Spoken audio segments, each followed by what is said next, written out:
Miranda. Nandito na si Kiko, si Francis Magalona. Nandito rin si Cloud9, wala siyang apelido.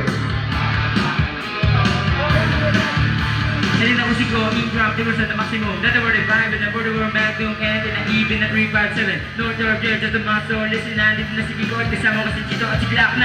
Na-stop, rock, right? Di ko mapigilan lumabas ang mga salita sa aking bibig. Di ba dadaig ang bunganga? Halata mo nga, lahat na mabaha sa talento. Inakalento, matapadaloy na ngayon nakatara sa antipolo. Sa masaklolo, sa mga hip-hop. Pwede ka na dito, basta rin tip lang. Sigla, kasama na padokya. Patambulagaan, di kailangan na magokya. Di mo na kailangan pa malaman kung bakit ba kami lahat ay nagsama. Sama magic, ito na nagsinap at sabi na magalang naglak na nagpatokya. 1, 2, 3, 4, let's go in. Tapos na si Kiko, si Kiko.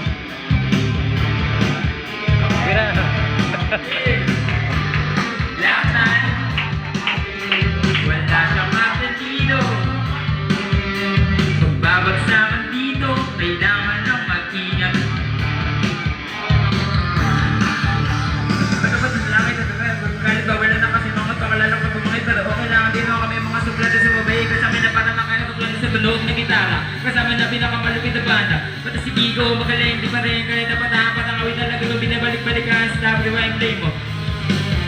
Kiko, alam mo na siguro ibig ko sabihin, pinakailang pangkay. Kuti-kuti baka na lumatagal na lang. Lumapit at makinig para yung maintindihan. Mga salita sinulat na hindi napapalang pero pwedeng ilatag na parang galing kayo. Habang ginawa ka ng mikrofon na parang nabubuha ka na galino siguro. Kanya na pa gumagawa kami ng bago. Medyo mabilisan, hindi ko naisip na pwede mangyari. Basta sama-sama lahat ay kasalaging ngayon lang narinig. Hindi na ito padadaig kasama-sama sa pagsakan na naging sabi ko. Mag-ingalingan ka at baka masita. Sapagkat natin si Kiko at si Kiko at si Maclon.